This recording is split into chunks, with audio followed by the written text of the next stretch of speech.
الإسلام ديني ومحمدا رسول الله. Saudara-saudariku, al-mu'takifin wal-mu'takifat dan pemirsa dimanapun berada, alhamdulillah kita kembali diberikan kesempatan untuk beraktivitas berkehidupan di hari ini di penghujung bulan Ramadan 1445 Hijrah. Bila tidak ada perkara yang menghalanginya, ini akan menjadi 2 hari terakhir kita akan bertemu dengan puncak Ramadan dan mengantarkan pada gerbang Idul Fitr 1445 Hijrah. Kita bermohon pada Allah Subhanahu wa taala semoga seluruh rangkaian ibadah dan perjuangan kita dalam mendekati Allah di bulan ini diterima oleh Allah Subhanahu wa taala dengan penerimaan terbaik.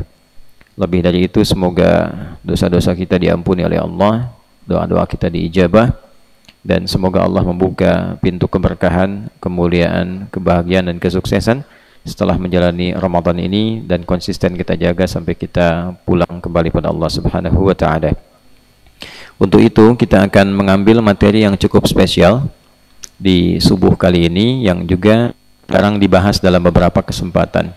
Sekaligus ini menjadi ukuran penilaian tingkat keberhasilan kita dalam menunaikan ibadah siam Ramadan. Saya ambil standar tertingginya. Jadi nanti ada Islam, ada iman, kemudian ada takwa, muslim, mukmin, muttaqin. Nanti tingkat di atas itu lagi ada muhsinin. Ya, nanti di atas itu lagi ada muhibbin. Muhibbin itu para pecinta. Ya, kalau muslim pokoknya yang standar aja kerjakan. Tapi kadang-kadang belum konsisten dengan penguatan keimanannya. Belum masuk pengerjaan itu ke hatinya. Sholat yang penting sholat, mau khusyuk mau tidak yang penting sholat. Nah itu baru muslim. Jelas ya? Nah kalau sholat itu diisi dengan iman, maka di sini ada penguatan kepada diri untuk benar-benar sholat mendapatkan kekhusyuan. Sehingga nanti terjadi perubahan pada dirinya. Gampangnya begitu. Ada perubahan yang menjadikan sholat itu membawa ia ke dampak yang lebih baik. Nah itulah sebabnya sholat itu dibukanya dengan standar iman, tidak hanya standar Islam. Kalau Islam nanti menggugurkan kewajiban saja, yang penting sudah sholat, itu poinnya. Jadi kalau ada yang menunaikan sholat, yang penting sudah sholat, mau diterima atau tidak itu kembali kepada Allah, khusyuk atau tidak perkara lain, yang penting saya sudah sholat. Nah itu baru standar muslim. Tapi kalau kita kemudian mengisi dengan iman, sampai kita mencoba untuk mengetahui waktu-waktunya, kapan zuhur, kapan asar, kapan maghrib, isya, demikian ke subuh. Nah itu sudah pindah ke standar mukmin, iman. Karena itu dalam Al-Quran, orang yang mengetahui dan menjaga waktu salat itu dilekatkannya dengan standar iman. Innas salata kanat alal mu'minin, bukan alal muslimin, alal mu'minina kitabam mawquta. Jelas ya? Nah nanti terdoronglah ya untuk meningkatkan kuantitas sholatnya, pengen tambah tuh, bukan hanya yang fardunya. Maka di situ nanti ada ciri iman juga melekat ke dalamnya. Nah kemudian di atas itu nanti ada muttaqin.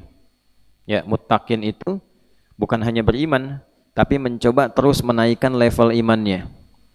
Tadi ketika dia sudah menjaga sholatnya diisi pakai imannya dengan standar keimanan, lalu dia mencoba menaikkan standar itu. Jadi kalau orang lain 5 waktu saja misalnya, yang ini coba tambah dengan sunnahnya. Dia bangun malam tahajud, dia kerjakan sholat duha, ya kan? Nah itu levelnya naik dari mukminin menjadi muttaqin. Jelas? Nah kita di Ramadan ini dinaikkan levelnya dari sekedar iman jadi takwa, dinaikkan levelnya. Karena itu panggilan puasa standarnya level iman, bukan level Islam. Ya, karena Islam itu formal, kita beragama, menuhankan Allah, siap berkomitmen. Nah, kesiapan berkomitmen itu diisinya dengan iman. Jelas ya? Nah, dengan iman itulah kita dipanggil untuk menunaikan ibadah puasa. Jadi kalau nggak ada iman susah meresponnya. Susah. Imannya tipis, lemah, sinyalnya lemah, redup aja. Nah, itu biasanya menghadapi Ramadan saja sudah malas. Kalau dia mengaku Islam tapi antipati, tidak peduli dengan Ramadan, nah ini tandanya imannya bermasalah. Jelas ya? Karena Ramadan itu panggilan iman. Ya ayyuhalladzina amanu, bukan aslamu. Ya ayyuhalladzina amanu. Tidak semua orang yang mengklaim Islam itu ya hadir iman dalam dirinya. Jelas ya? Hadir iman dalam dirinya. Dalilnya apa? Quran surah 49 ayat 14. Qalatil a'rabu amanna qul lam tu'minu walakin qulu aslamna walamma yadkhulul imanu fi qulubikum. Ya, jadi kalau belum hadir iman dalam dirinya, meresap pada jiwanya, bukan cuma di lisan, nah itu muslim. Baru formal dengan lisannya kalimat syahadat diucapkan. Nah, kalau belum sampai ke jiwa, belum terdorong tuh salat gitu kan. Makanya ada yang mengaku muslim tapi enggak salat. Ada yang mengatakan muslim tapi tidak puasa. Nah, ini sudah viral 15 abad yang lalu kisah ini dan Allah berikan statement yang jelas di situ. Kemudian dengan panggilan iman kita diminta menunaikan puasa. Ya ayyuhalladzina amanu kutiba alaikumus syiyam kama kutiba 'alal ladzina min qablikum la'allakum tattaqun. Nah, la'allakum itu untuk naikin level dari sekedar iman, mukmin menjadi muttaqin. Karena itulah level ibadah kita dinaikin dari porsi biasa. Ya, kita dimotivasi untuk bangun malamnya, tunaikan tarawih malamnya kemarin ya sampai terus malam ini kita tambah lagi dengan tahajud, lalu tutup dengan witir gitu kan, teruskan, kemudian ditambah lagi dengan kebiasaan menghidupkan Al-Quran dengan sedekah, karena mau dinaikin levelnya dari sekedar mukmin ya apa? Muttaqin. Nah, nanti setiap kenaikan level ini itu dampaknya, bahasa kerennya feedbacknya ya itu terus bertambah juga sepadan dengan keadilan Allah. Tidak mungkin orang di atas standar mendapatkan pemberian standar, itu mustahil. Mustahil. Ya. Nah, saya beri contoh misalnya tentang rezeki ini. Kalau belum di level 1 muslim itu standar biasa nanti dapat. Tapi terjaga, penjagaannya tipis. Ya. Misal, cari rezeki ini ya ayyuhan nasu kulu mimma fil ardi halalan thayyibah. Cari makan dengan yang halal dan hasilnya dapatkan dengan cara yang terbaik. Itu nanti rata.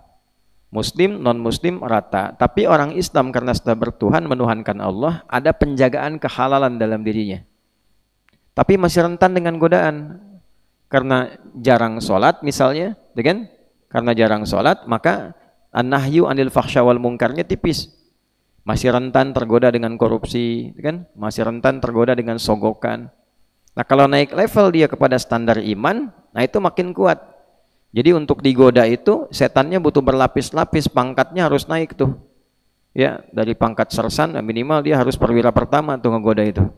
Ya. Setan pangkat mayor misalnya kan. Nah, baru bisa berpengaruh tuh. Ya, baru bisa berpengaruh.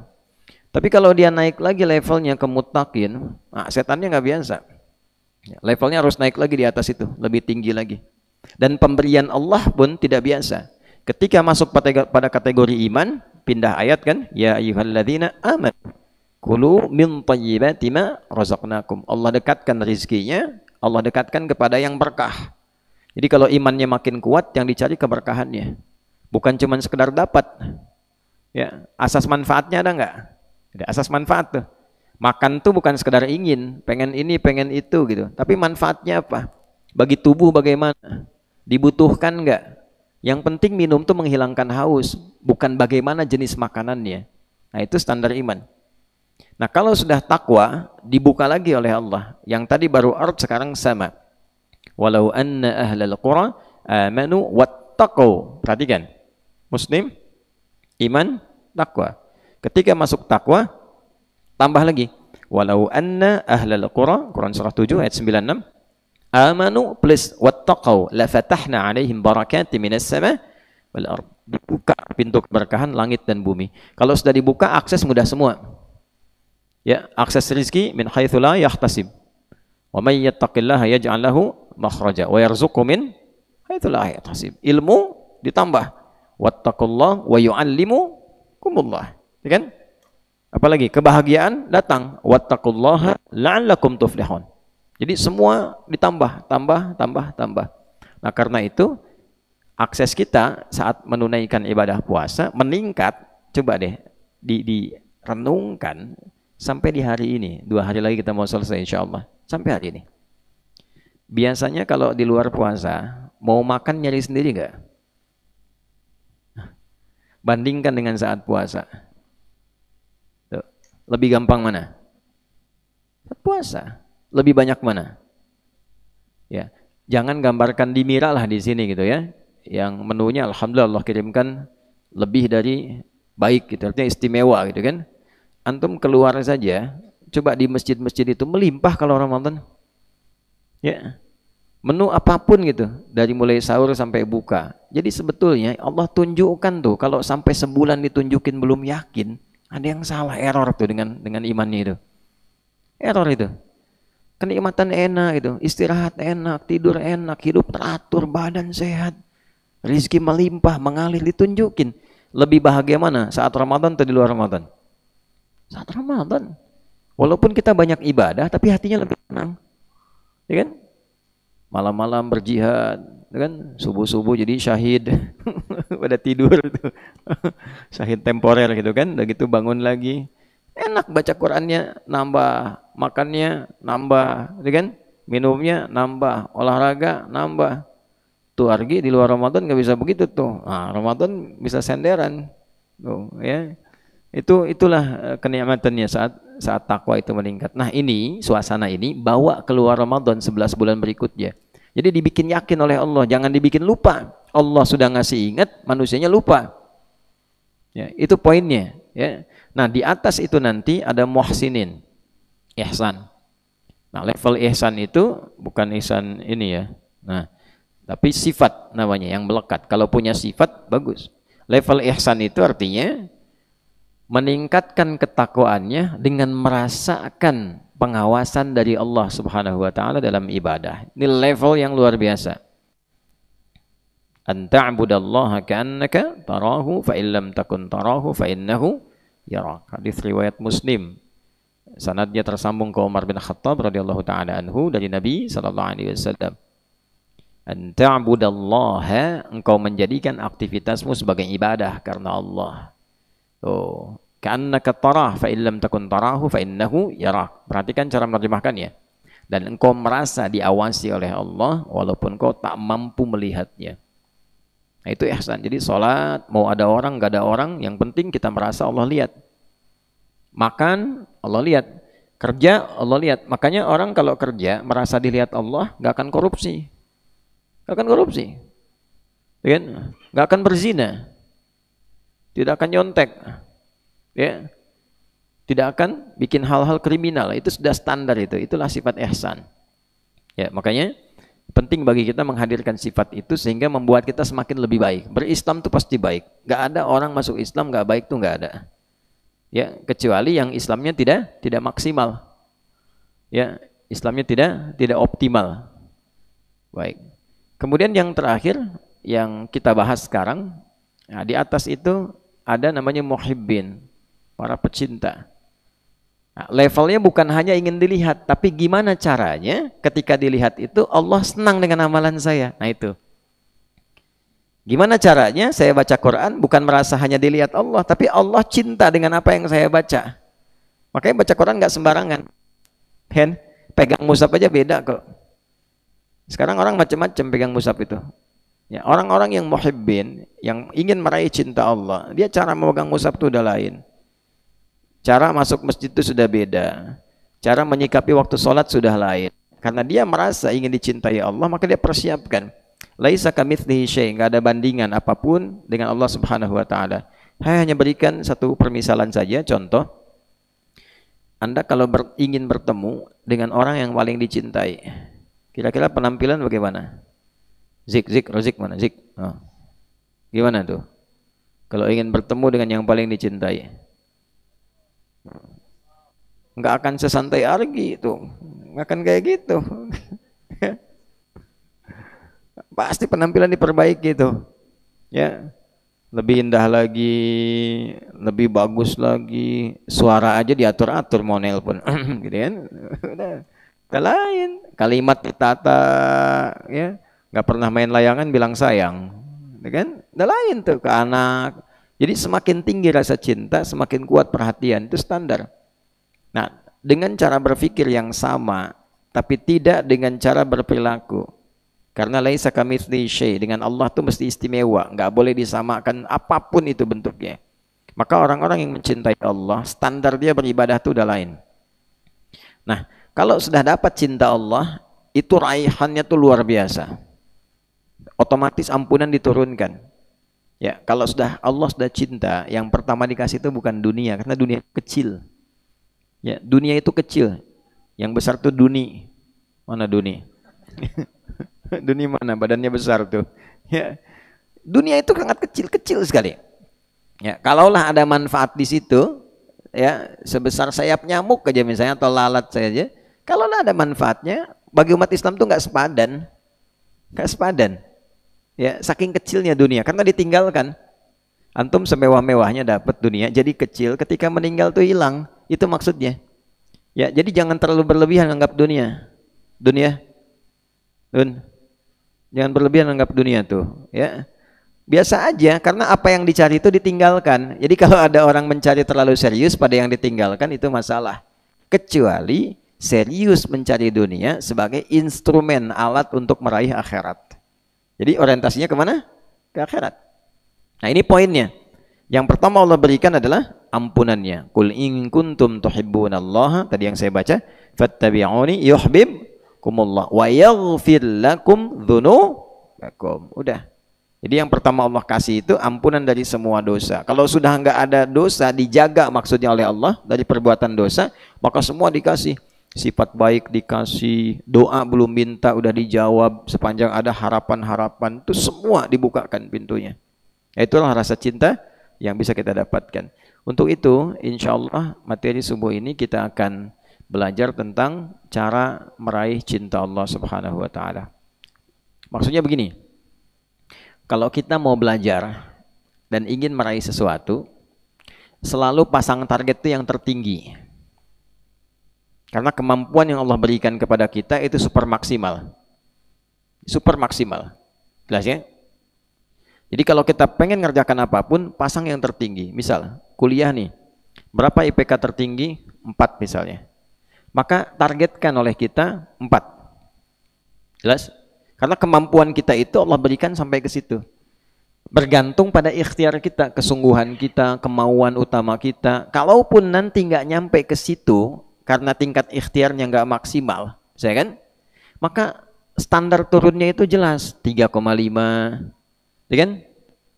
Jelas standarnya karena pasang targetnya tinggi, dampak kekidanya adalah persiapannya pun lebih maksimal. Sama kalau kita pasang targetnya di muhibbin, nyangkut-nyangkutnya di muttaqin atau paling rendah mukminin. Ya, jadi kalau dipasang targetnya itu paling minimalis, untuk menjangkaunya nanti satu, menjaganya tidak mudah, dan kalau nyangkut itu persoalannya serius nanti. Ya, ada orang Arab Badui datang pada Nabi sallallahu alaihi wasallam, dia mengatakan, "Oh kama qala ya Rasulullah dullana." Ya Rasulullah, tolong tunjukkan pada kami ya amalan basita, atau kama qala, amalan yang sederhana, yudkhilunil jannah. Yang penting aku bisa masuk surga. Dullani ala amalin basitin yudkhilunil jannah, atau kama qala. Ini pintar ini. Modal dikit keuntungan pengen banyak. Enggak usah rumit-rumit ya Rasulullah. Enggak usah yang susah-susah, sederhana aja, yang penting ke surga. Kan intinya surga ya Rasul. Nah, ini orang desa datang ke Nabi konsultasi. Dulu orang Baduy itu pinter-pinter, banyak sekali hukum-hukum turun karena pertanyaan orang Baduy dulu tuh. Jadi jangan anggap rendah orang desa. Jangan anggap rendah orang desa itu. Ya, keutamaannya banyak. Masya Allah, orang-orang yang kebanyakan tawadhu, ya kan, apa adanya, ya kan, apa adanya itu kan jauh dari riya, jauh dari sombong. Makanya kalau ada orang tinggal di desa sombong, bukan orang desa tuh. Awas ya, karena ciri khas. Nah, kemudian ketaatannya tinggi. Nah, dia tanya tadi seperti itu, maka Nabi ajarkan, kamu cukup sholat saja, wa kama qala. Yang fardu aja. Ya, yang fardu. Tidak perlu kerjakan yang sunnah, kalau pengen cukup ke surga. Yang kedua, puasanya Ramadan aja. Yang ketiga, kalau ada harta lebih, zakat. Udah, illa antatawwa, kecuali engkau pengen naik di atas level itu. Nah, kemudian jaga diri dari maksiat. Tiba-tiba orang itu komen begini, ya, komen dia, ya Rasulullah SAW, oh kama qala, saya akan kerjakan yang itu dan saya akan jauhi maksiat. Ya kan? Fantalaqa, dia pergi. Lalu Nabi komen, perhatikan komen Nabi ini, itu langsung like kemudian subscribe. Kata Nabi itu gini, ya, aflaha in sadaqa au dakhalal jannata in sadaqa. Kalau dia komitmen pada perkataannya, dia berpotensi masuk surga. Berpotensi masuk surga, ya kan? Tapi surganya kan nggak disifati, artinya surga standar yang biasa aja. Ya, ke surga. Tapi surganya apa? Yang standar. Standarnya tetap surga. Yang kenikmatannya mala ainun ra'at wala udhunun sami'at wala khatara ala qalbi bashar. Tapi orang ini lihat perkataannya, saya akan jaga yang fardu itu, saya nggak bisa kerjakan yang sunnah tambahannya, tapi saya akan jaga diri dari maksiat. Perhatikan, catat kalimat ini. Ya, saya kerjakan yang fardu, saya tidak tambah dengan yang sunnah. Tolong dilihat asbabul wurudnya, jangan cuma sampai situ, paham ya? Karena tinggalnya di mana tadi? Desa Baduy. Orang Baduy Arab, desa Arab beda dengan desa kita. Baduy di Arab itu artinya tinggalnya di padang pasir. Sudah pernah ke padang pasir belum? Nah, padang rumput kan sudah pernah kan? Kemarin kita ke bukit ke atas kan padang rumput, sapi banyak, ya kan? Makan rumput di mana aja, nyebar. Kita baru datang dia udah lewat, diri ke Masjid Ki. Oh, itu kan? Lewat lagi tuh. Padang rumput, rumputnya banyak. Di padang pasir cari sapi, nggak ketemu. Nggak ketemu. Kenapa? Karena medannya tidak mudah, nggak sama. Kalau sudah badai, itu pasir bisa pindah, bikin gunung di tempat lain. Tuh. Saya pernah tuh ke Sahara itu, naik ke atas itu nggak mudah. Ban mobil besar sebagus-bagusnya dikempesin dulu buat ke atas. Ban dikempesin tuh buat naik ke atas, ya kan? Yang nggak kempes cuman unta naik ke atasnya. Yang paling menarik kalau sudah ada badai, ini misalnya pasir begini nih, kayak ombak-ombak di laut aja. Kena sama angin besar, pindah ke tempat lain, jadi gunung lain, jadi bukit. Ya. Kadang-kadang bisa kamuflase. Ya. Kamuflasenya bagaimana? Kita nggak tahu bahwa yang pasir itu misalnya ada batunya atau tidak tuh. Itu juga bisa bahaya. Kalau tahu-tahu lompat, ternyata yang ditutup oleh pasir itu batu. Kan itu nggak mudah. Kemudian kalau dingin betulan, sudah dingin, ada badai. Tinggalnya nggak mungkin bikin rumah tembok kayak begini, pasti bikinnya tenda, karena supaya bisa pindah-pindah nomaden. Kalau ini ada bahaya, pindah tempat lain. Bikin tembok ngangkutnya gimana? Ya kan? Kalau semua dibikin ya hilang padangnya, hilang pasirnya. Sehingga apa yang terjadi? Mau tahajud tidak mudah, mau puasa, ya kan? Wah, tiap hari puasa nggak dapat apa-apa. Mau sholat sunnah, begitu mau sunnah ada badai misalnya, tidak mudah medannya. Karena itu dia memutuskan, saya akan konsisten dengan amalan saya, yang penting saya kerjakan benar, tapi saya nggak bermaksiat. Tuh. Kenapa? Karena sekali dikerjakan maksiat, pindah. Sudah targetnya minimalis, maksiat, habis. Itu maksudnya. Nah sekarang, Anda kalau mau ambil target ini, mesti ditimbang dulu situasinya. Sama nggak tempatnya dengan yang tadi? Sifat kedua dengan maksiat, misalnya sifat keduanya di padang pasir tuh mau maksiat gimana? Buka handphone, sinyal nggak ada, gitu. Ya, mau nonton Hafid Mira, ada Hafid Indonesia, ada Hafid Mira, ada macam-macam tuh. Mau dibuka tuh nggak bisa, nggak ada sinyalnya, Pin. Ya, nggak bisa. Mau lihat Supernosa Kultum, sinyalnya habis. Jadi nggak kesempetan ngelihat konten-konten yang nggak jelas, pornografi apalagi porno aksi, nggak ada.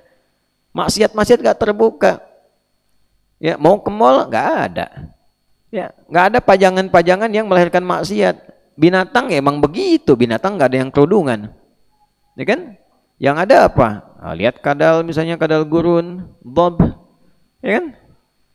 Lihat unta lewat gitu kan? Unta nggak pakai jilbab.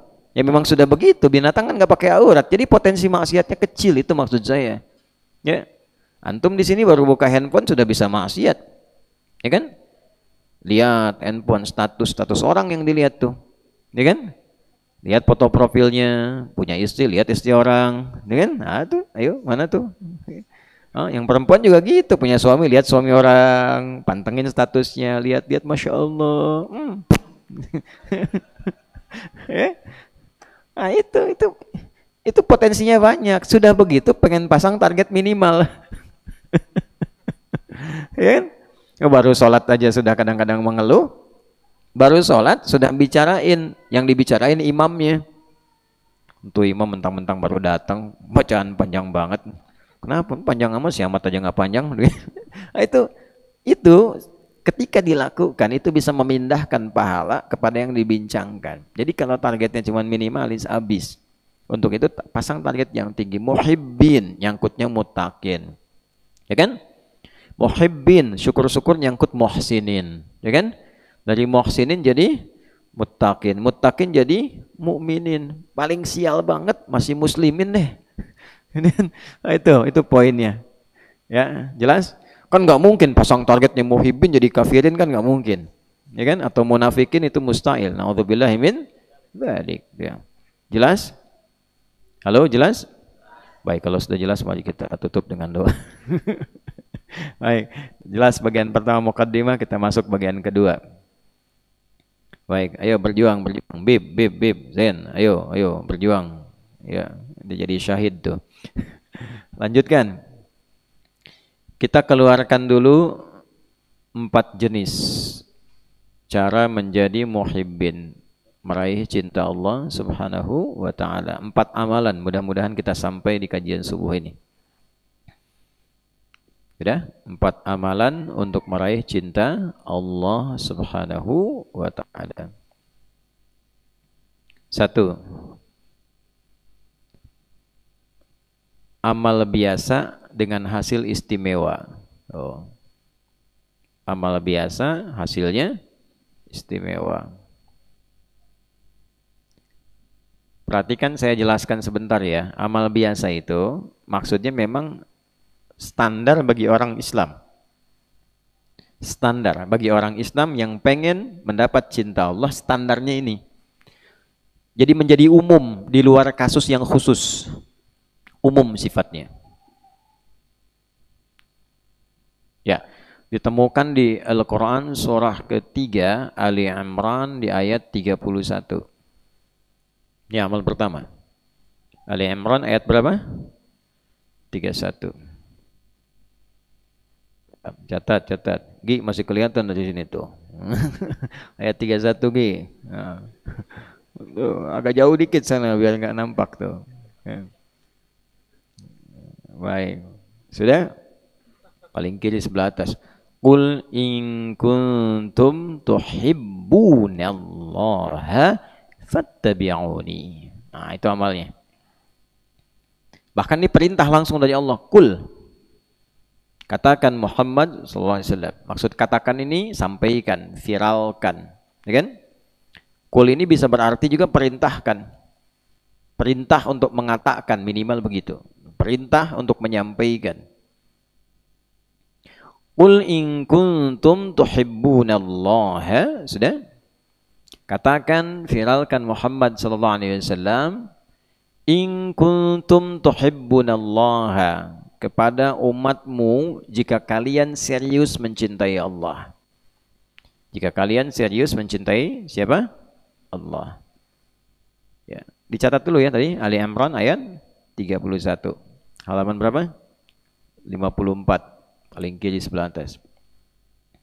Katakan Muhammad sallallahu alaihi wasallam, in kuntum tuhibbunallah, jika kalian, maksudnya umatnya, maksudnya kita, ya umat Nabi Muhammad sallallahu alaihi wasallam serius mencintai Allah. Perhatikan cara menerjemahkannya. Bisa begini. Bisa kuntumnya dibuang di luar Al-Qur'an ya. Kuntum dibuang, langsung in tuhibbunallaha. Innya enggak berfungsi, tapi hanya memberikan pengantar. Tapi kalau berfungsi ya untuk memberikan sifat menghilangkan nun di ujungnya, in tuhibbullah. Tapi di sini ada kuntum. Kana wa akhawatuha. Bentuknya past tense madhi ketemu dengan mudhari, itu diantara fungsinya taukid, penguat. Ya kan? Maka maknanya jadi 2 di sini. Satu menunjukkan keseriusan. Sudah? Yang kedua, pembeda dengan orang yang standar mengklaim cinta Allah tapi tidak menunjukkan pembuktian. In kuntum tuhibbunallah, jika kalian serius mencintai Allah, artinya ada yang mengatakan cinta Allah tapi nggak serius. Banyak. Ya. Ta'sillaha wa tadhharu hubbahu. Itu kan komen para ulama itu. Ya, diwan yang sangat menarik itu ya. Kalau nggak salah Al-Imam Asy-Syafi'i juga memberikan komen ta'sillaha wa tadhharu hubbahu. Kan kamu ini katanya cinta Allah, tapi yang tampak itu maksiat. Kan? Saya mencintai Allah, tapi lisannya tidak sesuai dengan yang mencintainya. Kan biasanya kan yang dicintai itu diikuti keinginannya. Kan? Zik tuh, Razik kan, misal mau nikah, istri suka kucing, Razik yang nggak suka kucing bisa jadi suka kucing. Ya.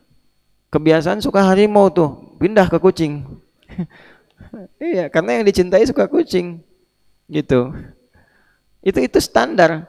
Nah maka ketika seorang merasa mencintai Allah, ya ditunjukkan dengan keseriusan. Jadi kalau orang hanya maaf mengatakan cinta tapi tidak ada pembuktian dengan kesungguhan, nah maka di situ ada ya satu pertentangan, bahasa kerennya paradoks, ya tidak sama dengan apa yang terjadi, atau bahasa viral sekarang anomali, gitu kan?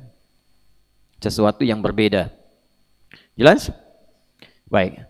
Nah, jika serius mencintai Allah, gimana caranya? Ini poin kita. Fattabi'uni. Maka buktikan cinta itu dengan cara mengikuti pedoman yang Nabi tunjukkan. Nah, karena perintahnya ini disampaikan, maka jadi standar. Itulah sebabnya di awal kita katakan yang standar untuk umat Islam. Jadi standar umat Islam itu mestinya cinta Allah. Tuh, perhatikan bagaimana Allah menempatkan dan mengajari kita memasang target standar itu bagaimana. Standar itu tingginya. Kasih yang paling tinggi. Ya, jadi kalau kita pasang targetnya standarnya tinggi, nyangkutnya pun insya Allah masih ada bekasnya. Itu maksudnya. Ya, jadi tempatkan standar pertama kita mencintai Allah itu. Jadi kalau standar itu tidak sampai kepada pokok yang diinginkan, nyangkutnya jelas. Kalau nggak muhibbin tadi apa? Muhsinin. Kalau bukan muhsinin apa? Muttaqin. Bagaimana yang kita dapatkan dan kita lakukan? Pertama kali, satu, fattabi'uni, ikuti pedoman berkehidupan yang disampaikan siapa? Nabi. Karena itulah dalam Islam menariknya semua perilaku hidup saat kita beraktivitas itu ditunjukkan oleh Nabi caranya. Dan ini menunjukkan kebenaran ajaran Islam sebagai agama yang hak.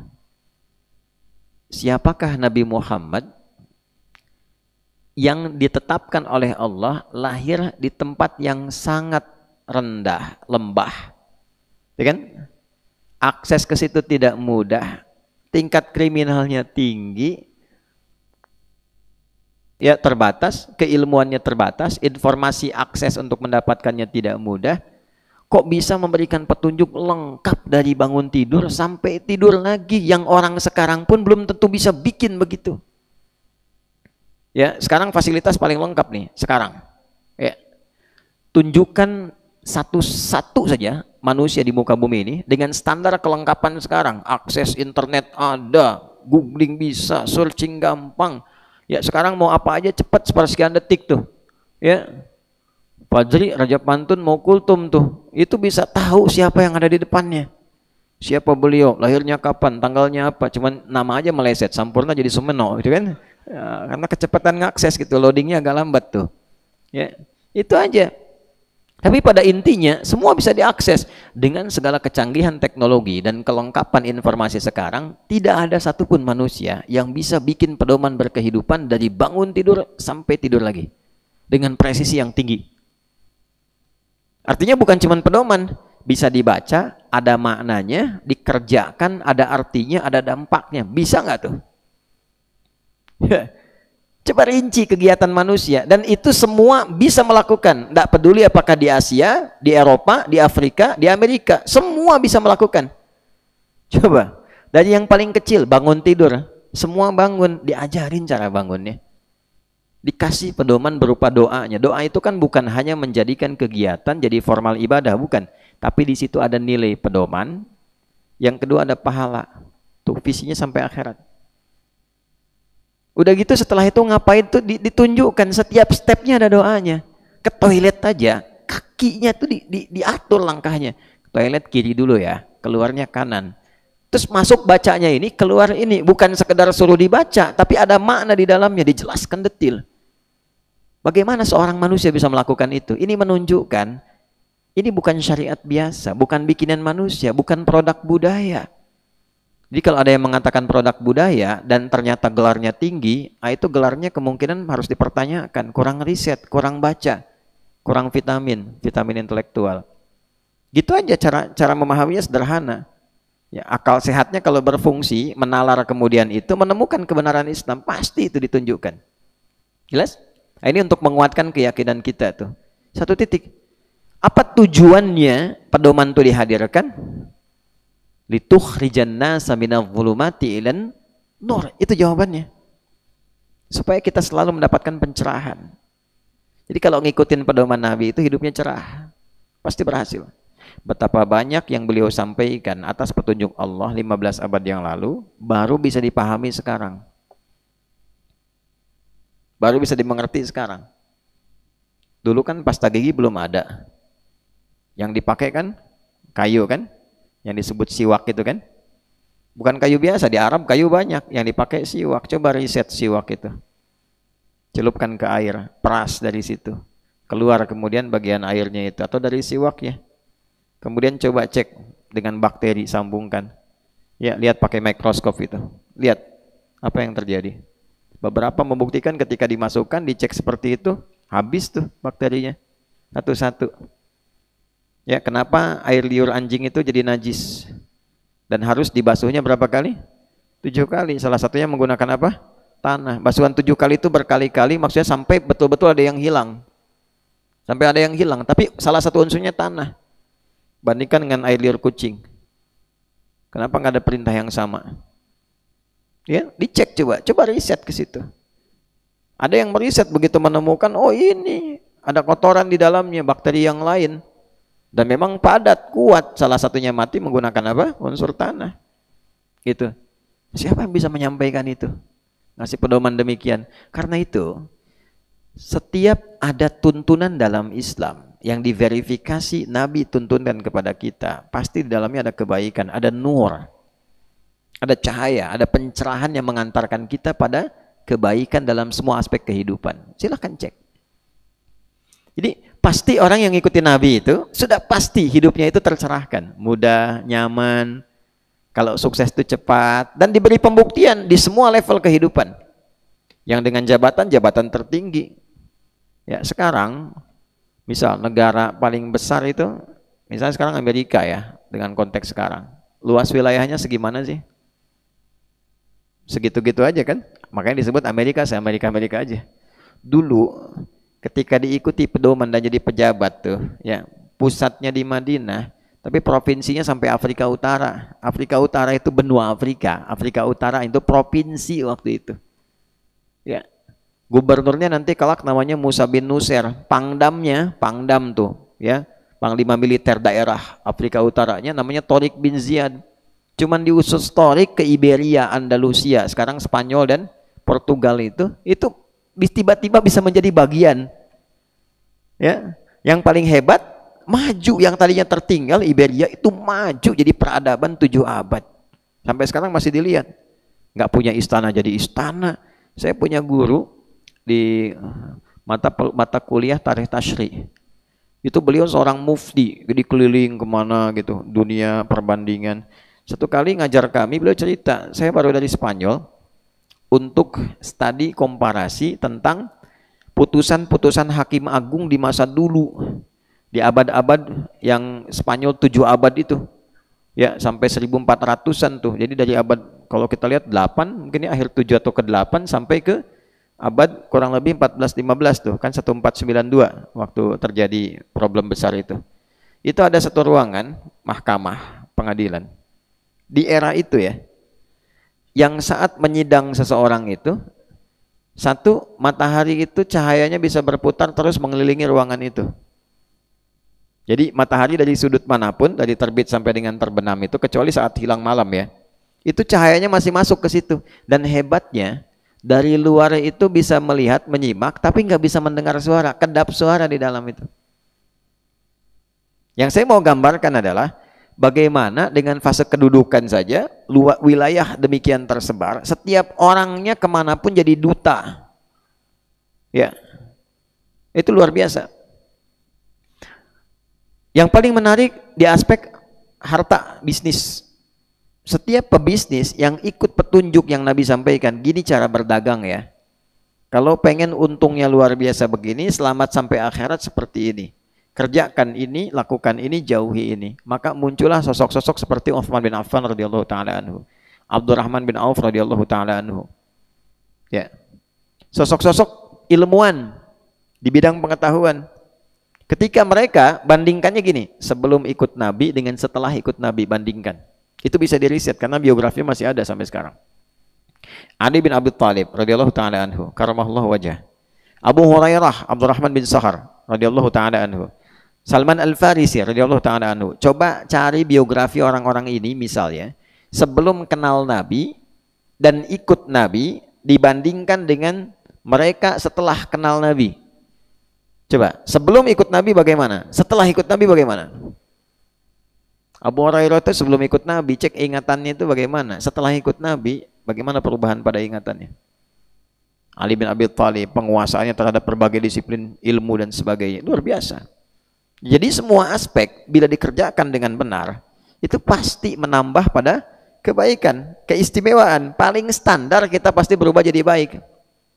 Wattaba'un nur alladzi unzila ma'ah. Kalau diikuti itu cahaya yang melekat pada Nabi, atau sudah yukhrijana minadh-dhulumati ilan nur. Keluar kita dari kegelapan menuju sisi terang. Itulah bacaan diantara R.A. Kartini, Raden Ajeng Kartini itu diantara bacaannya minadh-dhulumati ilan nur. Diterjemahkan ke bahasa kita apa? Habis gelap terbitlah terang.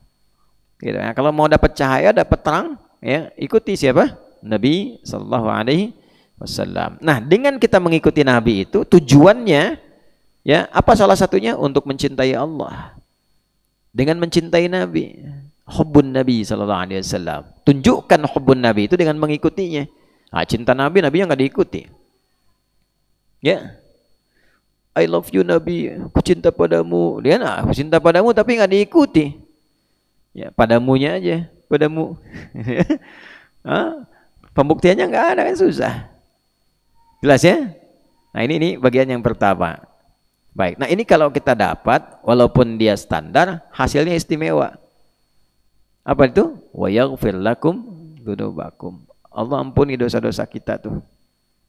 Ya latihan dari mulai, misalnya mata dulu nih.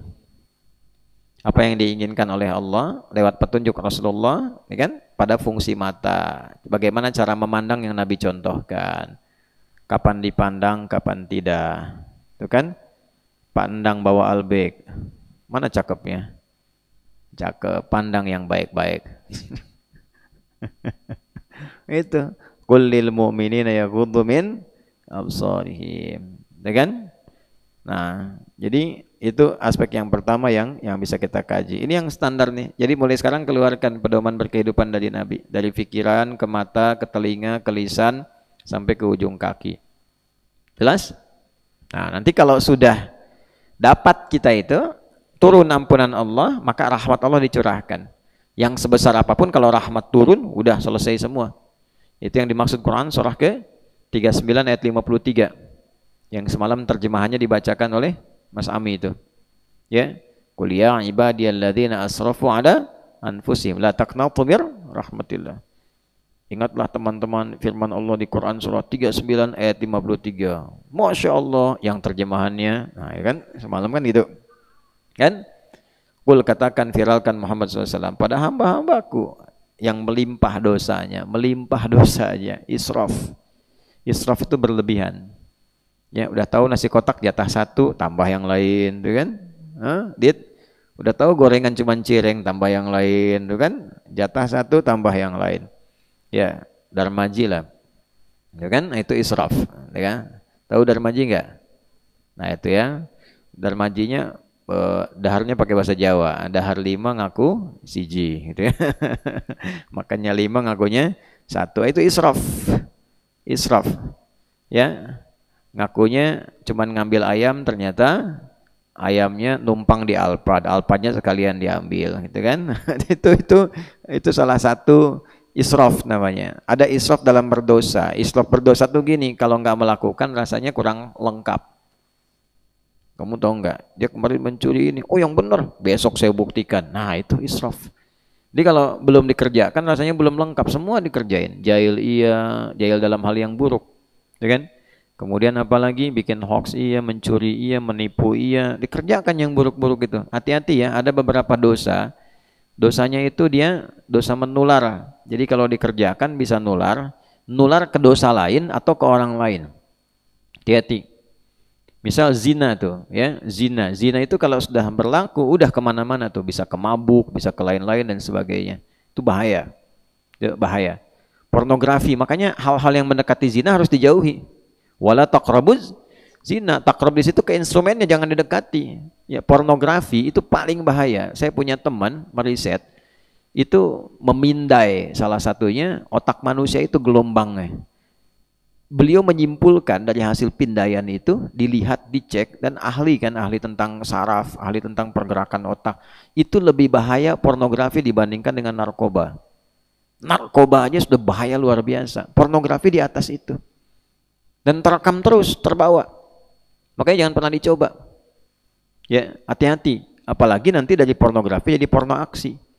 Itu berbahaya dan mengganggu, karena di otak kita kan ada 2 bagian yang berfungsi, otak kanan, otak kiri.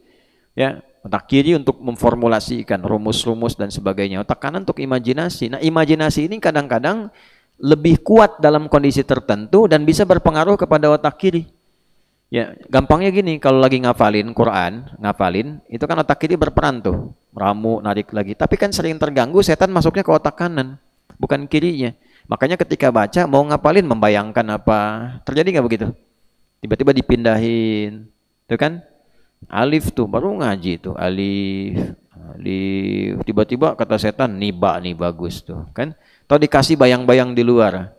Ya lagi baca tuh alif lam mim, kamu inget tuh waktu main bola tuh, oh bola kamu diambil Jackie Chan, tendang aja langsung sama dia tuh, muncul tuh, padahal lagi baca Quran, Jack tuh, gitu. Ya, nah ini nggak mudah, ya nggak mudah. Nah, jadi itu gambaran yang pertama untuk kita semuanya. Apa yang kita kerjakan itu, kalau kita lakukan niatnya untuk mencintai Allah dengan cara mengikuti Nabi Shallallahu Alaihi Wasallam, maka yang pertama diberikan adalah ampunan dari apa? Dosa. Nanti ampunan dosa itu kalau sudah akumulasi, yang israf pun diberikan. Saat diberikan itu rahmat Allah. Rahmat Allah. Qul ya ibadiyalladzina ya asrafu la taqnatu min rahmatillah. Qul ya ibadiyalladzina asrafu ala anfusihim la taqnatu bir rahmatillah. Viralkan Muhammad SAW pada hambaku yang melimpah dosanya. Banyak. Jangan putus asa dari rahmat Allah. Kalau sudah rahmat diberikan, innallaha yaghfiru dzunuba jami'a. Semua jenis dosa diberikan. Makanya saya sering sampaikan teman-teman yang lagi pesantren, terutama di lembaga permasyarakatan, ya. Pesantren di situ, saya sebut pesantren itu karena paling enak, diberikan fasilitas setelah merasa berdosa, diputus masuk pada lingkungan, diisolasi. Kan kerjaannya cuman ke masjid, kalau yang muslim ke masjid, balik kamar.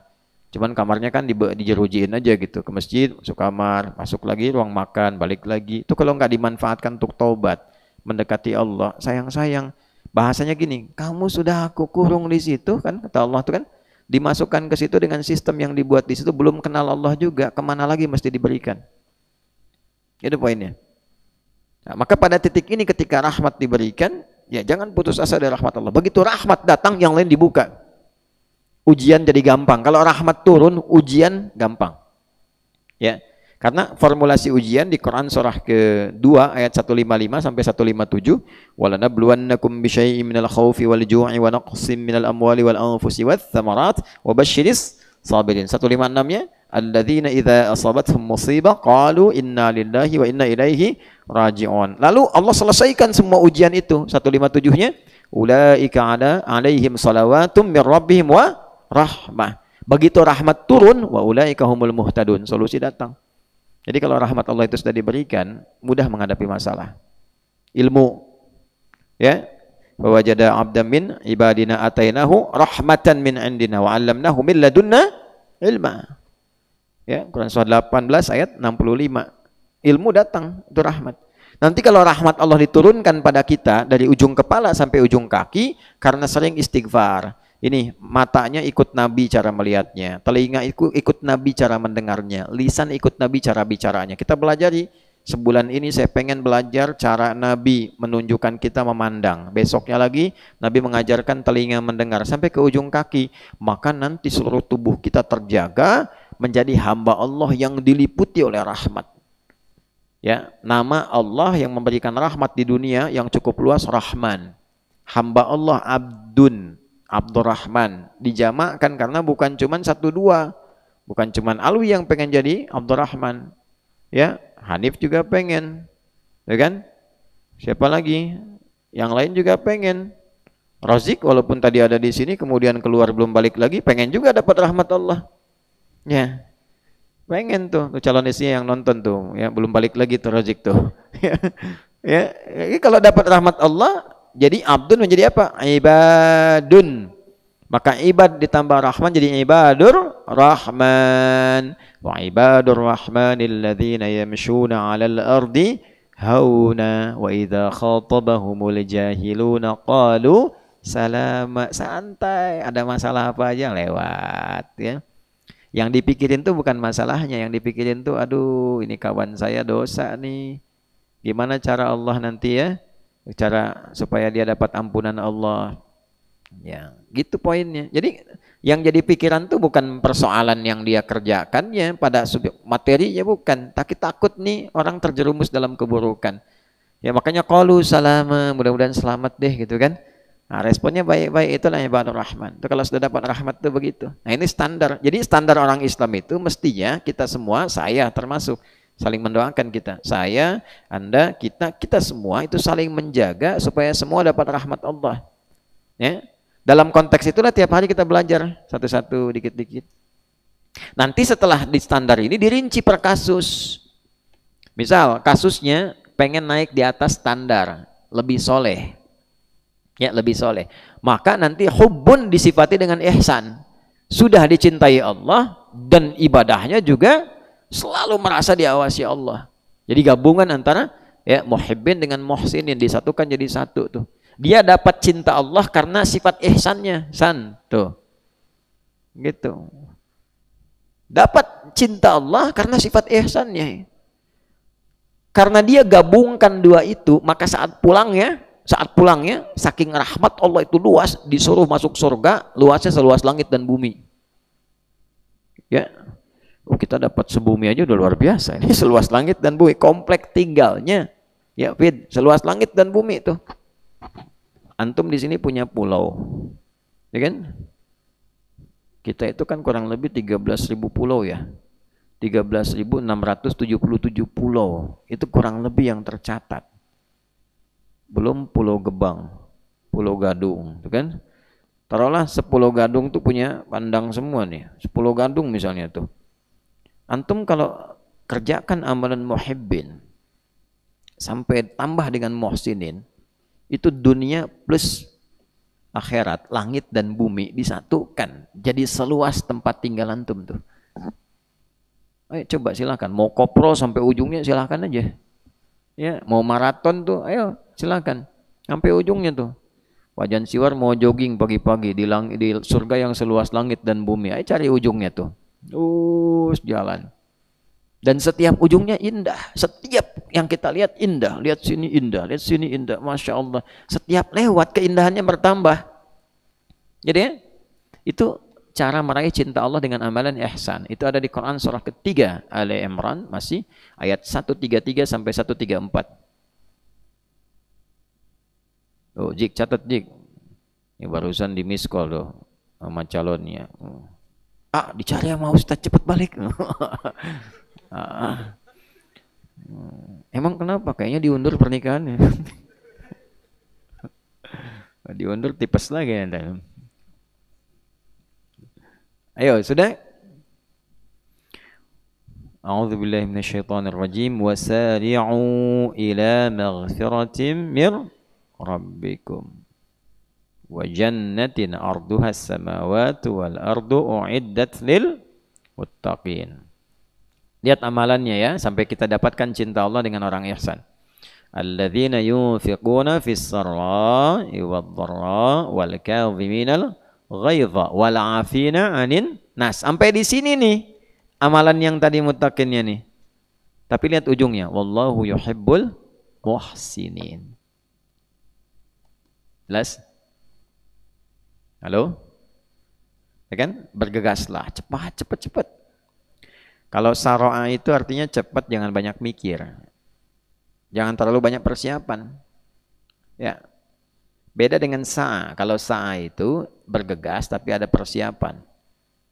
Misalnya, sekarang hari Senin, besok hari Selasa, besoknya lagi Rabu, lusanya Jumat, masa Kamis. Bangun Mbak, bangun, kum. Lusanya Rabu, nah, lusanya Pak Dulo juga salah sebenarnya dari itu. Cuman diam-diam aja. Jumat, coba waktu kita Jumatan itu ada perintah untuk Jumatan diminta bergegas. Tapi pakai sa'a, bukan pakai saro'a. Quran surah 62 ayat 9. Ya ayyuhalladzina amanu idza nudiya lis-salati min yaumil jumu'ati bukan fasari'u. Tuh. Jadi kenapa menggunakan sa'a? Bergegas tapi siap-siap dulu. Ya, Auriga lagi mau main kamera, mau moto nih pas Jumatan tuh. Sebentar lagi mau masuk Jumat. Nah, siap-siap, simpan kameranya, fokus, ya, mandi dulu, pakai minyak wangi dulu, berangkat. Ya, jadi tidak berangkat ujuk-ujuk langsung berangkat begitu saja. Siapkan dari sebelum kita ya mendengar panggilan itu. Jumat jam berapa? Jam 12. Jam 11 sudah disiapkan. Ada yang nyiapin saking tingginya imannya dari jam 7. Siapin nanti Jumatan di mana, mana parfumnya, mana macam-macamnya gitu kan. Ya, berangkat dengan ganteng maksimal. Wah, optimal kita berangkat, imannya optimal, gantengnya maksimal. Ya kan? Handphone dimatikan dulu. Handphone tuh urusan dunia. Makanya dunia itu semua materi. Kita mau cari akhirat. Kalau dunia, handsome nggak penting. Yang penting handphone, jik, gitu kan? Nah, tapi kalau urusan akhirat, nah itu hati kita yang dibawa supaya bisa lebih optimal. Berangkat pakai fas'au. Tapi kalau saro'a, wasari'u, nggak usah banyak mikir, nggak usah persiapan. Wasari'u ila maghfirah. Kalau nyari ampunan Allah, jangan banyak persiapan. Begitu merasa dosa, langsung tobat. Kalau disiap-siap ditunda-tunda, ya seperti kisah yang dulu disampaikan di sini. Siapa yang ngasih kisah itu? Kisahkan seorang pemuda yang tiba-tiba berdosa, tobatnya ditunda untuk besok harinya, ternyata malam meninggal. Siapa tuh? Oh, Zik. Tuh. Zik lah, gitu. Zik. Tuh kan?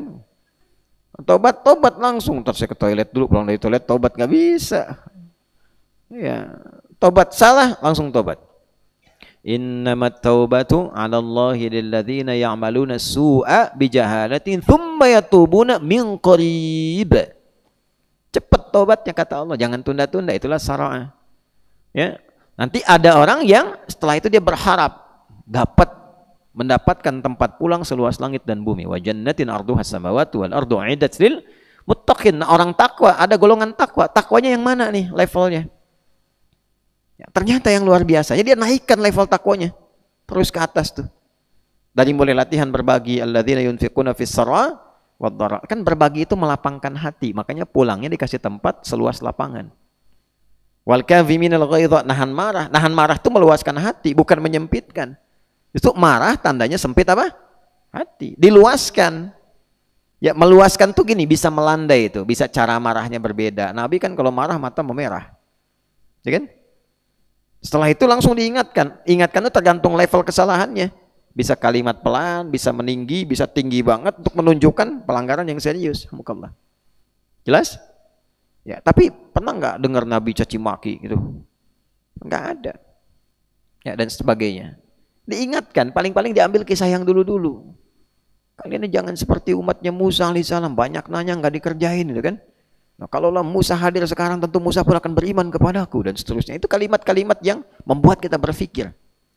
Nggak ada sejarah ditemukan di ilmu hadis Nabi marah-marah. Misal dan wallahu a'lam kan kita tidak menyebut hal demikian, nggak ketemu. Ya, jadi tata. Ya, jangan sampai sedikit-sedikit keluar bahasa-bahasa yang hanya digunakan di Ragunan ya atau di beberapa tempat yang tidak elok misalnya. Tahan. Wal afina 'anin nas, memaafkan orang. Memaafkan tuh pahalanya banyak banget. Dan dampaknya ke psikologi itu luar biasa lapang. Lapang. Ingat ya, kalau orang salah, kita maafin. Urusan kita dengan dia selesai. Tapi urusan dia dengan kita dan dengan Allah itu belum selesai. Sepanjang dia belum minta maaf pada kita. Sampai akhirat kita nggak punya urusan sama dia. Tapi dia punya urusan dengan Allah pada dosa-dosa yang dia lakukan terhadap kita saat di dunia. Ya, misal nih, ada orang fitnah Anda maafin aja. Ya, yang bisa dipelajari cara memaafkan elegan tuh diantaranya Imam Syafi'i. Belajar dari akhlak Nabi. Imam Syafi'i itu gini, satu kali satu muridnya datang bilang gini, ya Imam, orang itu di depan Anda kayak hormat, senyum, saya kan. Oh, sekarang manggil ya Imam, Ustadz, kalau sekarang gimana dan seterusnya. Tapi di belakang Anda dia jelek-jelekin Anda. Apa kata Imam Syafi'i? Alhamdulillah, berarti saya masih terhormat nih. Wibawa saya katanya. Oh, kok bisa berwibawa? Nah, karena orang itu tidak bisa menjelek-jelekan saya di depan saya. Berarti saya berwibawa. Dia nggak mampu menjelekkan saya di depan saya. Karena itu dia menjelek-jelekan saya di belakang saya. Itu tandanya Allah menjaga wibawa saya. Alhamdulillah. Nah, orang seperti ini nanti ditutup oleh Allah pikirannya dengan orang-orang itu. Dia lapang saja, jadi mengerjakan apapun ringan. Tapi orang itu sebelum minta maaf kepada yang bersangkutan terus terbawa. Yang celaka adalah ketika terus bertambah keburukannya. Ketemu ini cerita lagi, itu terbawa. Kalau nggak selesai itu terbawa terus. Itu yang paling berbahaya. Jadi kalau semalam kan ada materi tobat kan, ya kan? Mas Ami kan nyampaikan itu tadi malam. Nggak perlu gengsi bertobat, ya kan? Ya, ada pengakuan diri sendiri. Begitu itu sudah dilakukan, lapang tuh. Salah itu kalau sudah keluar itu lapang betul, lapang. Tapi kalau belum dikerjakan, bahaya kalau ditunggangi oleh setan. Setan tuh gini, saya bocorkan ya, bocor halus banget nih. Ya, trik setan itu, kalau ada orang berbuat salah, dia numpangin dengan halus sekali. Supaya kesalahan ini ditutupin lagi dengan kesalahan yang lain. Nanti kalau terakumulasi, ditambah lagi bisikannya, dibikin yang lebih dahsyat lagi. Kesalahan ditutup dengan menjelekan orang yang sebetulnya benar. Oke. Ayam dicuri ini. Yang nyuri ayam ini kalau ditumpangi setan gak mau tobat, ini bisa menjelek-jelekan yang punya ayam, padahal dia yang nyuri. Paham? Nah, itu tipikalnya tuh. Ya, dan sekarang eranya kan era berkembang teknologi, setannya makin canggih. Ya, bisa masuk lewat IG, bisa masuk lewat status. Oh, dia yang nyuri, kok dia yang heboh gitu kan? Bisa jadi begitu. Nah, orang-orang yang terzaliminya justru itu yang kemudian ditersangkakan, disalahkan. Ya, dan seterusnya. Itu sesuatu yang berbahaya. Nah, kalau orang ini punya sifat tadi, dia mencoba untuk jadi muhibbin, untuk mendapatkan cinta Allah, dia abaikan aja. Saya tidak merasa tuh, biarin aja, saya maafkan, selesai. Maksudnya apa? Dengan saya urusannya selesai, tapi dia dengan Allah itu tidak mudah. Makanya kalau ada kesalahan, paling gampang akui, minta maaf, selesai. Terus kalau Allah sudah tutup, jangan dibuka. Jangan dibuka. Dak tuh. Ya, kalau sudah Allah tutup, jangan bikin status. Sebab gini nanti, kalau nanti dimaafkan dan dia minta maaf, tapi nggak bisa meralat kepada yang lain, itulah jebakan setan di situ yang paling bahaya. Jebakan setan itu bahaya. Nih, fulan dengan fulan. Ini masalah nih, ini fitnah misalnya ke sini. Ini yang fitnah kan kiri nih. Ini fitnah ke sini, kanan. Begitu difitnah, biasa kan puasa pengen kosong-kosong. Ya kan? Sebelum puasa, ini fitnahnya bikin status di media sosial misalnya. Yang bikin fitnah yang kena sial. Ya kan? Media sosial. Ya kan? Ini bikin status nih. menyebar, yang lain ikutan fitnah. Begitu masuk puasa, ini sadar salah nih, misalkan tiba-tiba minta maaf, saya mohon maaf kemarin saya hilaf, begini. Ini dimaafkan, tapi ini harus meralat pada yang lain bahwa ini salah. Nah kadang-kadang yang ini selesai, yang ini nggak selesai. Karena setan masukin lagi, udah dimaafin kok, gitu kan? Tapi kan yang ini belum selesai. Bagaimana meralat puluhan, ratusan, ribuan orang yang sudah terkena dampak dari ini? Itulah bahayanya hoax. Ya. Makanya hati-hati. Nah, sekarang kan serba online, dan online itu membuat banyak masalah. Figur-figur top aja bermasalah. Spider-Man sekarang ngamen di jalan tuh. Karena zaman online. Transformer tuh jadi minta-minta di jalan. Saya lewat tuh, Transformer. Kemarin di TV, sekarang di jalan. Zeus main judi itu. Ya, hati-hati lah. Hati-hati. Nah, hati-hati. Torik. Ya. Dia sedang menghindari maksiat, jangan dibangunin. Ya. Ujungnya apa? Wallahu yuhibbul muhsinin. Allah mencintai pelaku ihsan. Jadi didapatkan itu cinta Allah itu lewat sifat ihsan. Nah, ihsan itu dilatihnya lewat apa? Amalan tadi, berbaginya merasa dilihat Allah, pengen mencintai Allah. Jadi kalau sedekah itu niatkan pengen mencintai Allah. Itu level bedanya. Jadi ada orang sedekah pakai ihsan untuk mendapatkan cinta Allah. Ya. Gimana standarnya? Misal di Masjid Mira kan di Nur Khalis nggak ada kotak tuh, ya kan? Misal di tempat lain ada kotak nih, kita masuk, kita mau masukin, maka masukkan itu dengan standar cinta Allah. Niatnya bukan hanya untuk sedekah. Kalau sedekah biasa, yang lain juga sedekah. Saya pengen Allah cinta saya, maka cara sedekahnya beda. Gimana caranya? Wala tayammamul khabitha minhu tunfiqun walastum biakhidhihi illa an tughmidu. Dia lihat mana yang paling bagus supaya Allah senang dengan apa yang saya berikan, ya kan? Ya, nip nih, ada uang baru nih, baru keluar, ya, dari bank, masih segar, masih bagus, dilihatnya enak. Ada yang kedua tuh, udah dilipat di saku, udah lecek, the kill of the kumal, ngelihatnya nggak nyaman, ya kan? Mail lewat nih, bukan Mail Upin Ipin ya, anaknya ini apa, Hanif. Namanya Ismail, dipanggilnya Mail, ya, makanya istrinya Hanif dipanggil Bu Mail. Mail ada nih, bilang nih, bobo, gitu kan, bobo kan Mail gitu biasanya tuh, bobo, uang, gitu kan, nah, minta tuh. Ada tetangga Hanif dan niat sedekah tuh. Zaid datang, anaknya Aldi, dan niat mau ngasih tuh, datang tuh. Kasih yang mana sama si Zaid tuh? Yang lecek apa yang segar? Coba yang mana tuh? Nggak bisa jawab tuh, pasti yang lecek gitu. Siapa? Si Zaid. Sini nih kan Om ada rezeki, kasih yang lecek tuh. Nah itu standar. Tapi kalau kita pengen cinta Allah, Masya Allah, nggak penting, yang penting Allah cinta saya, kan? Sini Om ada rezeki nih, insya Allah masih bagus, simpen ya, jangan kasih sama Abi, simpen aja, ya kan? Bawa tuh Mas Zaid tuh. Mail nanya, Bapak, Mail kok yang ini, gitu kan? Jawab apa? Ini kelihatan lecek, tapi sebetulnya di dalamnya ada cinta Allah yang dikasih mewah oleh Allah. Gitu. Yuk kita bawa, kalau nggak percaya beliin mainan. Oh bagus kan, gitu ya. Yang lecek aja udah bagus, di akhirat nanti Allah ganti dengan yang lebih hebat, semuanya bagus. Itulah yang dilakukan Umar ketika anaknya datang, Bapak, bajuku kok tambalan, yang lain kok bagus-bagus. Apa kata Umar? Oh kama qala, nah ini sementara, yang penting ini baik di mata Allah. Allah sayang, cinta sama kita.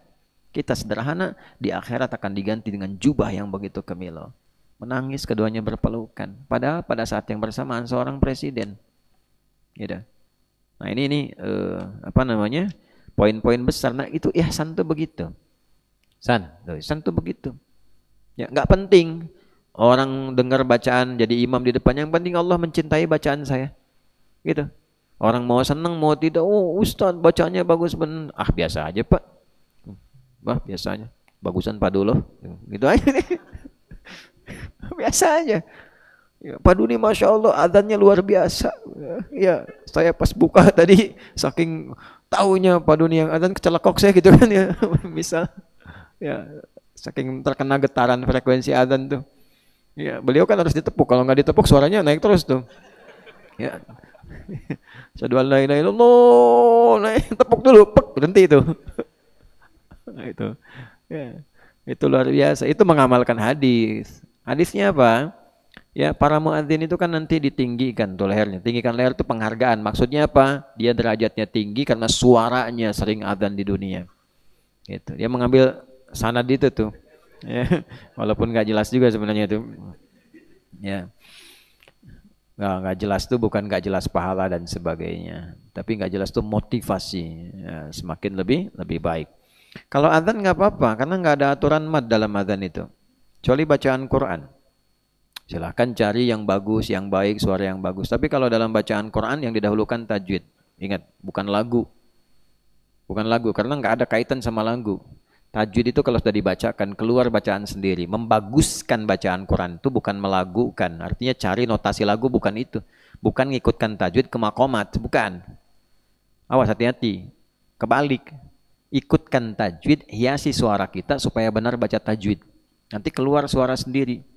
Ya, karena Quran itu bukan notasi, nggak ada kaitan sama musik. Ya, awas, hati-hati. Wa ma 'allamnahu syi'ra wa ma yanbaghi lah, nggak pantas bagi Allah ngajarkan kepada Nabi itu syair. Di antara syair itu ada unsur musik. Jadi nggak ketemu gelombang Quran dengan itu. Makanya saya sering nasihatkan pada para penghafal Quran, kalau ingin menghafal Quran jauhi musik. Jauhi. Nah, saya itu meriset musik memberikan hukum secara proporsional. Tapi kalau sudah jadi ahli Quran sudah menjauh. Ya, saya pribadi tidak terlalu tertarik ya dengan musik. Cuma kita kan meriset dan riset harus adil menempatkan hukum. Jangan karena kita nggak suka jadi nggak adil. Ya, wala yajrimannakum syana'anu qaumin ala alla ta'dilu i'dilu huwa aqrabu lit taqwa. Adil kita, tempatkan hukum adil. Kasih orang porsinya, yang haram ini ya, kalaupun boleh yang syaratnya begini. Tapi kalaupun bisa dilakukan, jadikan sebagai pengantar kepada yang lebih bagus lagi. Ya kan? Nah, sekarang ilmu-ilmu guru-guru tahu melodi tapi nggak tahu tajwid. Kenapa nggak belajar ilmu tajwid misal? Ya kan? Ngajarin suara bagus kenapa nggak dipakai ngaji? Mulai bertahap pelan-pelan. Tapi bukan berarti langsung haram begini, tidak, ada tahapan-tahapan. Ya kan? Nah, paham ya maksudnya? Jadi kapan ini lakukan, kapan tidak dilakukan. Tapi kalau sudah masuk pada ranah-ranah pilihan yang cukup bagus, maka hindari supaya frekuensinya tidak terganggu. Jelas ya? Kecuali kalau sudah bagus betul Qurannya, sudah hafalannya kuat dan sebagainya, lalu meriset dan sebagainya, insya Allah nggak terganggu sepanjang yang dilakukan bukan yang haram-haram, ya kan? Dan jangan aneh-aneh, mau masuk ke diskotik untuk meriset, nggak ada kerjaan itu, ya, ya, jelas? Saya notasi hafal saya, bukan cuma do re mi fa sol la si do, dari turunannya sampai turunan dari awal ilmu arudnya, ya. Wazannya apa? Baharnya tawil, tawilun nahudunal buhuri fadailu fa'ulun mafa'ilun fa'ulun mafa'ilu. Ya kan? Apalagi rajas, mustaf'ilun, mustaf'ilun, mustaf'ilun, mustaf'ilun, mustaf'ilun, mustaf'ilun. Sampai dengan zihafnya, kapan dipotong, kapan nggak tahu saya. Alhamdulillah. Sampai masuk ke nazam, dipakai di alfiyah, tahu saya. Pakai rumusnya, rajas musdawaj. Rumusnya tahu, alhamdulillah. Ya.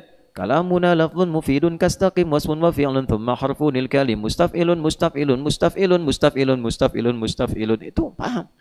Masuk ke notasi sekarang C D E F G A B C G A B C D E F G D E F G A B cis D A B cis D E F gis A F gis A B cis dis E B cis dis K gis ais B gis ais B cis dis ais gis dis ais gis ais cis. Tahu saya.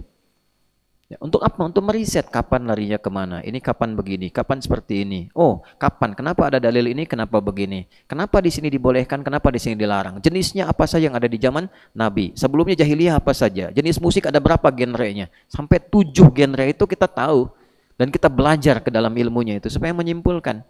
Ya, tapi pada akhirnya apa? Quran yang paling indah. Jelas? Quran yang paling indah. Sampai mana tadi itu? Nah itu sampai situlah kurang lebih ya. Jadi kita kembalikan lagi, mencintai, mendapatkan cinta Allah lewat sifat apa? Baca Quran ingin dicintai Allah. Ya, jadi nggak usah terlalu diliuk-liuk, mad sampai hilang. Ya, madnya apa pemu? Iya Pak Imad ketiduran. Bukan Pak Imad, tajwidnya pakai mad tuh, panjangnya nggak tepat. Ya kan? Kapan panjang, kapan pendek. Ini karena ngikutin melodi, rumus ini, rumus itu, akhirnya madnya ngikut ke situ, salah. Wakofnya nggak betul, ibtidanya salah. Kan jadi problem. Ya kan? Kapan zi, kapan vi, vo-nya tebelin dikit, nun, tebelin nun, mana ini nun, tebelin dikit, vi, ya, vi, oh, iya, ya itu kan ada huruf mengalirnya, jadi tasdidnya jangan terlalu ditekan, iya karena na'budu, iya, ya tidak, iya-nya tuh lepas mengalir, iya, tekanannya nggak usah terlalu kencang-kencang, ya kan? Nah, itu dipakai, jadi kalau kita pakai itu sesuaikan, nanti bagusin suaranya untuk baca itu. Jadi bukan Quran ditarik ke melodi, salah. Ya, besok nanti jadi repot tuh. Zaman Nabi kan nggak pernah baca Quran pakai teori musik. Ya, misal itu ada rumus madid. Dari madid itu keluar syair jadi qasidah. Namanya Tola'al Badru. Tola'al Badru alaina. Itu rumusnya pakai melodi madid namanya. Madid, ya kan? Tapi nggak pernah dibacain oleh Nabi misal atau sahabat, waliyudzubillah siapapun misalnya di zaman itu baca wadduha wallaili idza saja, nggak ada sampai sekarang. Saya belum pernah dengar Imam Masjid Nabawi baca begitu, ya kan? Terus tiba-tiba kesini kenapa baca Fatihah pakai lagam melodi Manuk Dadali? Iyyaka na'budu wa iyyaka nasta'in, bubar. Ya. Ntar kalau dibiarin begitu besok-besok nanti Alam Nashrah versinya Noah. Alam nasroh laka sodorok. Aduh udah bubar sholat. Zik, catat zik tuh. Hati tuh. Ya, jadi nggak usah terlalu kreatif lah. Nanti kalau dibiarkan semakin aneh. Mau lebaran telepon Allah, kan? Aduh, ada. Ntar besok mau Jumatan WhatsAppan sama malaikat lagi. Udah. Kalau semakin aneh-aneh gitu artinya semakin waspada. Waspadalah. Itu bahasa hadis tuh, iyyakum wa iyyahum, jaga diri baik-baik, ngaji yang betul, ngaji ya. Nah, kenapa saya sampaikan ini penting ke aspek-aspek tadi, karena kadang-kadang sekarang informasi itu bahasa kerennya terdestruksi sehingga jadi distraksi dalam penerimaan itu. Jangan aneh-aneh sekarang. Ustaz di Hidayat ini tidak sunnah karena menghalalkan musik ini dan sebagainya. Kita aja nggak suka musik. Cuman menempatkan sesuatu pada tempatnya. Kapan fatwa begini, kapan begini, kapan begitu. Jelas? Paham tidak? Nah, ngaji begitu. Nanti kalau ngaji nanti pas kita masuk ke ilmunya, kitabnya dijajarin. 1, 2, 3, baca ini. Yang berpendapat begini siapa, dalilnya apa, kemana ngacu ke Nabi ini. Nanti kesimpulan di akhirnya bagaimana. Itulah proses tarjih namanya. Mengumpulkan informasi, menimbang, dilihat mana yang paling kuat dalilnya atau menempatkan sesuai porsinya. Sehingga bisa bijak dalam menilai tanpa harus menyalahkan orang lain yang beda pandangan juga. Yang terakhir itu paling penting. Ya. Masih ada waktu? Oh, kalau diam semua berarti sudah habis waktunya. Baik ya. Nah, satu dulu deh buat tambahan satu lagi ya. Kan 4 tuh baru 2 kan? Yang standar dengan yang dicintai. Ini kan yang soleh. Sekarang kita cari yang salah. Ini yang mahal. Ya, Allah itu kalau sudah mencintai hamba nggak dilihat tuh. Ya. Bukan nggak dilihat begini, bukan maksudnya itu nggak dilihat siapapun dia. Yang penting kalau dia mau mencintai Allah diterima. Ya, yang standar. Terus kasus yang soleh, sekarang yang salah. Kok yang salah pengen cinta Allah diterima juga cintanya tuh. Nah, di mana kita bisa menemukan itu ya di pertemuan besok. Insya Allah ya. Nah, besok sabar, tenang ya, supaya pelan-pelan catatnya diamalin dulu yang tadi.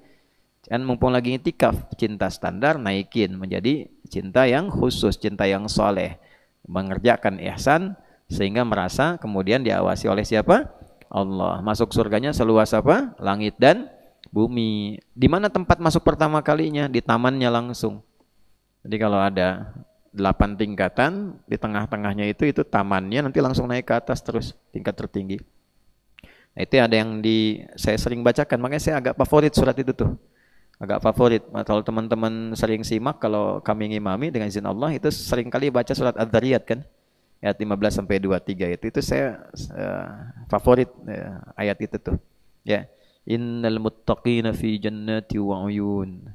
Akhidina ma atahum rabbuhum innahum kanu qabla dhalika muhsinin kanu qalila minal laili ma yahja'un wa bil asharihum yastaghfirun. Gitu. Ada orang-orang takwa itu dengan level tertentu dia masuk ke surganya langsung di taman surga. Indah dengan segala keindahannya. Akhidina ma atahum rabbuhum, ya. Dia mendapatkan janji anugerah dari Allah sesuai dengan komitmen dia saat di dunia. Dijanjikan, dia percaya dengan janji itu dia kejar.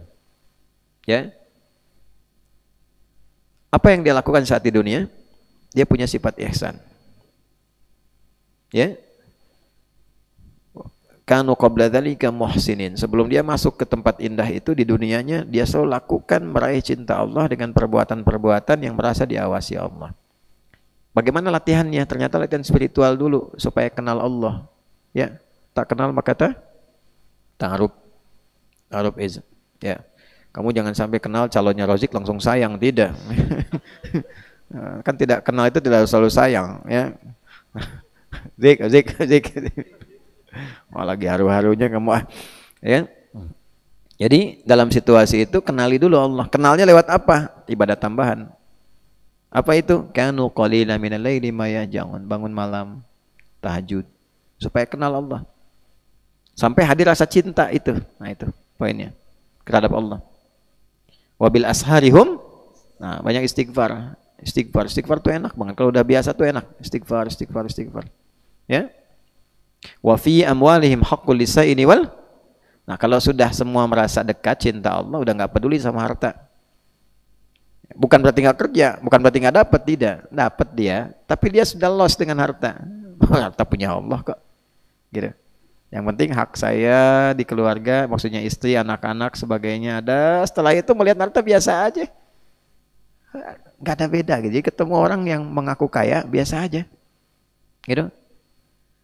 Ya, mau pejabat biasa aja, ketemu pejabat biasa, sama aja biasa. Kenapa? Karena kita punya Allah yang tertinggi di atas segalanya. Ya. Makanya biasa saja antum kalau ada itikaf ke sini siapapun, ya, pejabat hormati dengan jabatannya untuk menaati Allah, tapi jangan bersikap berlebihan. Orang kaya misalnya datang kelihatan kaya, hormati dengan kekayaannya untuk mencintai Allah, tapi jangan bersikap berlebihan. Ya. Antum tuh petugas langit tuh. Maksudnya apa? Ngajar dan sebagainya. Nah, jangan sampai ilmu antum jadi rendah. Oh, karena diundang orang kaya, antum ceramah, dia makan. Berhenti ceramahnya. Sampaikan dulu, Pak, saya sedang menyampaikan hidangan langit. Kalau Bapak mau makan yang ini, silahkan. Tapi kalau mau makan dulu, saya tunggu sampai selesai, baru saya ceramah lagi. Gitu. Jangan rendahkan ilmu itu, mahal ilmu tuh. Sekolah tinggi-tinggi keluar. Berangkat ke Turki, dari Turki ke Sudan, mau wisuda, kampusnya dibom, nggak bisa kuliah, balik sini, perjuangannya mahal. Tiba-tiba dakwah ketemu orangnya makan. Berhenti dulu. Pak, saya nuntut ilmu itu dulu kurang makan. Saya kesini ngajar, Bapak makan. Gitu kan? Nah, dengan cara yang sopan tentunya. Jangan, Bapak kalau nggak berhenti saya pulang nih. Bukan, nggak begitu caranya. Nggak begitu caranya. Alhamdulillah Bu, Pak, kalau masih lapar silahkan makan dulu. Saya tunggu ya. Nah, mungkin 5 menit nanti kita sambungkan lagi. Ya. Paham begitu? Nah, dengan cara yang baik, tapi marwah dijaga. Musim-musim tertentu jangan kalah. Hanya karena pemilu habis sama uang tuh. Hati-hati. Ya, atau karena kepentingan tertentu fatwa hilang. Tuh, jadi ulama yang benar tuh, ya. Kalau nanti masuk MUI, di Ormas, di mana konsisten dengan yang baik. Ya, konsisten, dihisab tuh, dihisab kamu tuh. Ya, yang betul ngajar. Ami ngajarin tobat kamu semalam, tobat tuh. tobat. Ya. Udah lama-lama nanti mana-mana itu ya. Jadi itu yang kita sampaikan hari ini. Semoga Allah menjawab doa-doa kita, melancarkan rezeki kita, mengampuni dosa kita, menjadikan bangsa kita bangsa yang baik, dan semoga kita dijaga oleh Allah Subhanahu wa taala. Semoga perjuangan kita di Ramadan ini diterima oleh Allah Subhanahu wa taala. Para syuhada juga dimuliakan oleh Allah. Tidur-tidur tuh ya. Semoga tidurnya menghindarkan diri dari maksiat insyaallah dan baik-baik. Allahumma taqabbal minna innaka antas samiul alim wa tub alaina innaka antat tawwabur rahim. اللهم اجعلنا من عبادك المحبين لك يا أرحم الراحمين ومحبي سيدنا محمد صلى الله عليه وسلم رسولك المصطفى يا أرحم الراحمين ربنا آتنا في الدنيا حسنة وفي الآخرة حسنة وقنا عذاب النار وصلى الله على سيدنا محمد وعلى آله وصحبه أجمعين وآخر دعوانا سبحانك اللهم ربنا وبحمدك نشهد أن لا إله إلا أنت نستغفرك ونتوب إليك والحمد لله رب العالمين. Demikian, Assalamualaikum warahmatullahi wabarakatuh. الله ربي والإسلام ديني ومحمدا رسول